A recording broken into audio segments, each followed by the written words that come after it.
Well, in this problem, we have a radioactive nucleus, which I've drawn here, and inside there's a bunch of stuff, including a particular electron and a particular neutrino. The symbol for a neutrino is a lowercase Greek nu. It kind of looks like that.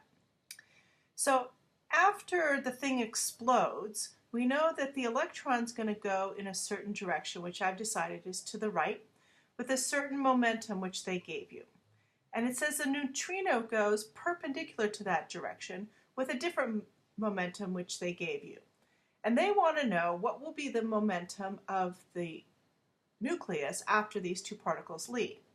Well, it makes sense to me that this nucleus, maybe it's smaller now because those two particles left, is going to go kind of that way to balance the momentum. So these guys went up and to the right, this one's going to go down and to the left.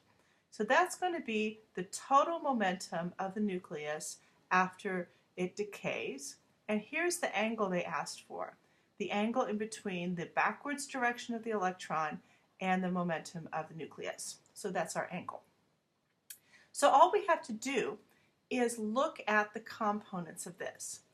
So this nucleus is going to go to the left and downward, which means that part of its final momentum is to the left. I'm going to call that P subscript x for the x component of its momentum.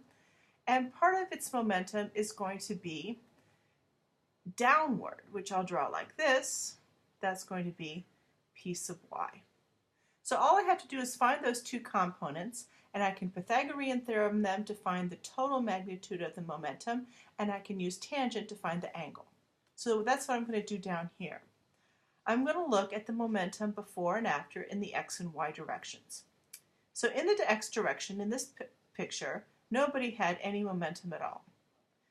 After the collision, the electron has momentum. I'll do P sub e for the momentum of the electron. The neutrino has no x momentum because it's only going vertically. And the nucleus has a x momentum that's negative. I'm going to call that minus P subscript x. From this chart, I can get the equation 0 is equal to P sub e minus P sub x, and easily find out what the x component is. Similarly, I can do the y motion. Before the explosion, nobody had any momentum, so I can put zeros. Afterwards, the electron has momentum, but not in the y direction, so I put 0.